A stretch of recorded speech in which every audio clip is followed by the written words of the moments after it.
나도 모르게 속옷에 소변이 젖어 나옵니다. 요실금은 내 의지와는 다르게 소변이 조절이 되지 않는 모든 현상을 우리가 요실금이라고 합니다.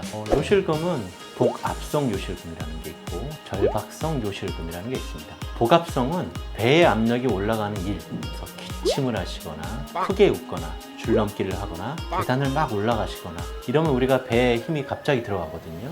그럴 때 나도 모르게 소변이 조르륵 나와버리는 거예요. 절박성 요실금은 굉장히 절박한 상황입니다. 소변이 마려운데 정말 벼락처럼 지금 당장 쏟아질 것처럼 갑자기 마려운 경우가 있어요. 그러면서 참지 못하고 소변이 새버리면 우리가 이것을 절박성 요실금이라고 합니다. 요실금은 복압성 요실금은 출산이랄지 임신이랄지 그런 과정에서 골반 근육들이 많이 약해지거나 손상을 받게 됩니다. 이 골반 근육이 방광과 요도를 든든하게 받치고 있어야 되는데 손상되었기 때문에 기침을 하거나 웃거나 이럴 때 소변이 일시적으로 나와버리는 거예요. 절박성 요실금은 방광 자체가 굉장히 예민해진 걸 얘기를 하는데요. 나이가 드셔서 방광의 탄력이 떨어져서 그런 경우도 있고요. 뇌졸중이랄지 뇌출혈을 앓으셨던 분들, 신경계통에 문제가 생기면 이러한 현상들이 나타날 수가 있습니다. 요실금은 첫 번째는 요실금 유발 검사라는 게 있습니다. 방광 안에 일정량의 생리식염수를 채워놓고 기침을 실제로 해보시는 거예요. 그러면서 저희가 요도를 관찰했을 때 소변이 정말로 나오는지 그런 소변이 나올 때 요도의 움직임이 어떻게 되는지 이런 걸 볼 수 있겠고요. 또 요르 검사나 잔뇨 검사를 통해서 방광의 기본적인 기능 자체를 평가해서 원인을 찾아볼 수도 있고요. 절박성 요실금은 지금 문진표가 있습니다. 이걸 보면 얼마나 이분이 소변이 절박할 때 새는지 평가를 해볼 수가 있습니다. 요실금은 케겔 운동이라고 해서 골반의 근육을 강화시키는 운동 이런 걸 해보실 수도 있고요. 혹은 약간 비만도 원인이 되기 때문에 체중 감량을 하셔서 시도를 해보실 수도 있습니다. 하지만 이게 쉬운 일이 아니에요. 케겔 운동을 4주에서 12주까지 열심히 한다 하더라도 수술이 필요할 정도의 요실금이 좋아지는 확률은 40%, 50%밖에 되지 않아요. 기침할 때 소변이 새는 복압성 요실금은 간단한 수술을 한번 하면 아주 깨끗하게 나으실 수도 있어요. 절박성 요실금은 수술에는 전혀 효과가 없어요. 오히려 방광이 많이 과민해져 있기 때문에 이 과민성을 줄여주는 약물 치료가 있습니다. 요실금은 중부요도 슬림 수술이라는 게 있는데요.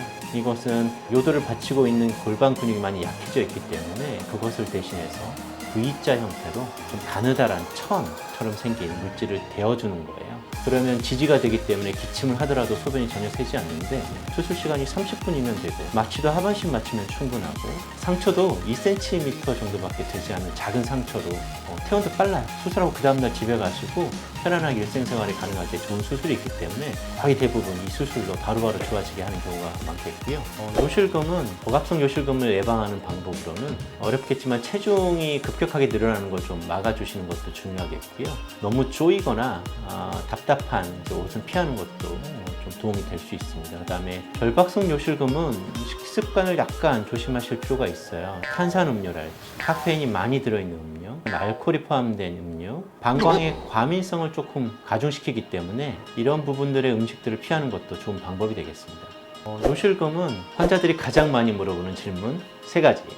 소변은 참으면 병이 될까요? 반만 맞는 얘기라고 할 수 있겠습니다. 우리가 소변을 참지 말라고 하는 경우는 아침부터 밤까지 너무 오랜 시간을 참지 마시라는 거예요. 이제 외부에서 화장실 가시는 거 꺼려하는 분들이 계시거든요. 아침부터 저녁까지 소변을 쭉 참아버리시는 분들이 있어요. 그런 경우는 방광염의 원인이 되기도 합니다.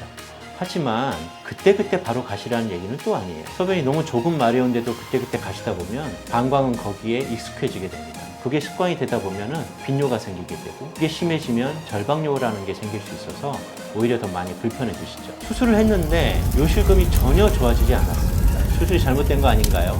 이 요실금의 종류를 혼동하시는 데서 올 수 있는 오해이기도 합니다. 수술을 해서 좋아지시는 거는 복압성 요실금만 좋아지는 거고요. 그러한 분들 거의 10분 중에 9분은 소변이 마려운데 참기 어려워요. 그래서 새요 라고 얘기하시는 분들이 많아요.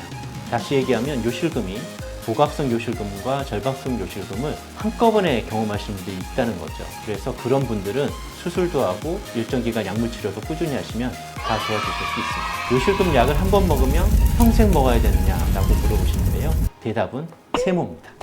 연세가 많이 드신 분들은 그 연세 드신 것 자체가 이 방광의 과민성, 이로 인한 절박뇨의 원인이 되기도 해요. 그래서 그런 분들은 방광이 다시 젊어지진 않으니까 계속 약을 드시게 되는 경우가 있습니다만, 중년 혹은 그 이하의 젊으신 분들은 방광이 단순한 습관의 문제이기도 해요. 절박요실금 혹은 절박뇨에 대한 약을 드시면서 일정 기간 방광 훈련을 통해서 약을 끊으실 수도 있습니다. 포기하지 마세요.